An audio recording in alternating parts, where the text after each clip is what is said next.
Outro assunto que nos junta prende-se com o questionário do Papa Francisco, um novo questionário que ele quer fazer aos cristãos, às conferências episcopais de diversos países, de todo o mundo, concretamente.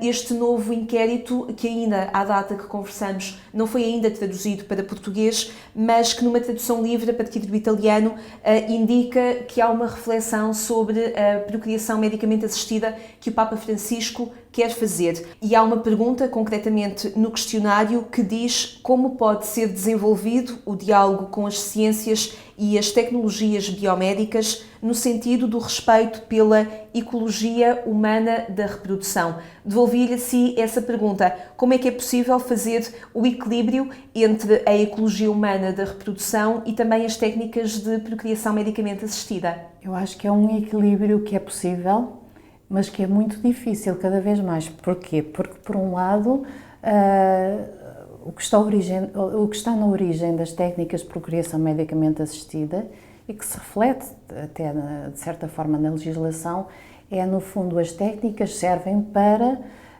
com o auxílio da ciência, reproduzir o que a natureza não pôde dar à pessoa. Portanto, um casal que é infértil, que não pode ter filhos, a ciência consegue ou pretende ajudá-los nessa substituição, se assim é possível dizer.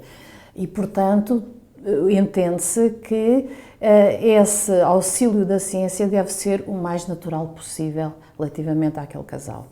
É certo que a ciência permite muito mais do que auxiliar um casal. No campo da procriação medicamente assistida, só para citar alguns exemplos, permite, por exemplo, a reprodução heteróloga, ou seja, com as gametas de dador, seja dador masculino ou feminino, isto só para citar um exemplo, permite a congelação, a criopreservação de embriões, etc, etc. E, portanto, permite outras práticas que não têm diretamente a ver com a substituição natural do mecanismo procriativo daquele casal.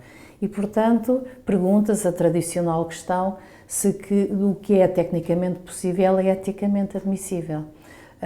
E eu acho que é este equilíbrio que se tenta alcançar, por um lado, as possibilidades que a ciência oferece,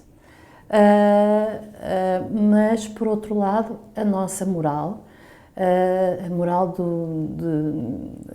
que não tem forçosamente coincidir com a legislação. Por exemplo, nós hoje temos uma legislação que permite, mais do que a substituição pela ciência do sistema procriativo do casal, permite mais, mas não quer dizer que toda a gente seja obrigada, tem de cumprir a lei, mas não é preciso utilizar as técnicas, ou todas as técnicas, ou que a lei lhe oferece, não é? Portanto, a moral individual, ou a moral católica neste caso, irá ditar, no fundo, o que é que a utilização que a ciência nos oferece de acordo com aquilo que moralmente aos católicos é pedido que siga. Portanto, vai ser um diálogo que é muito interessante. Eu acho que o diálogo entre a moral e a ciência,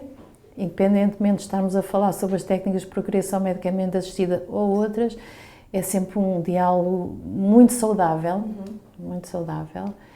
e que é possível. Há quem diga que, no fundo, a ética limita, o que pretende é proibir e limitar a ciência. Não, a ética o que nos oferece são possibilidades de reflexão e decisões que nós tomamos, tendo em conta os nossos próprios valores, não é? E, portanto, nós como sociedade é que devemos ditar, é como a questão do final da vida, nós devemos seguir-nos e reger-nos pela nossa moral e, portanto, tentar conciliar com aquilo que a ciência nos oferece. E quem deve fazer esta reflexão? Os investigadores, os técnicos que utilizam estas técnicas, a sociedade no geral? Tem de ser feita por todos e muito mais do que só os técnicos, o investigador, o médico e, no fundo, os utilizadores, não é?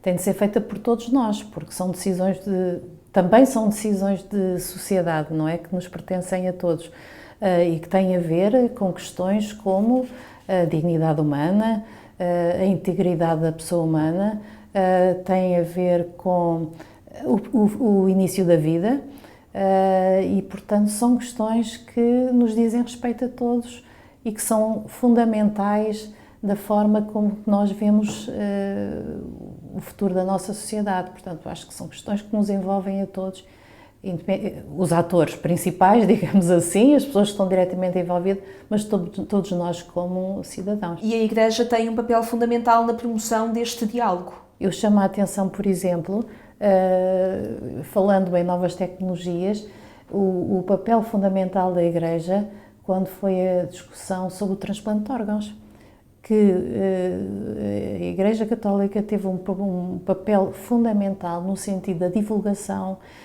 da consciencialização das pessoas, da discussão sobre esta temática e terá com certeza em relação a todas estas questões.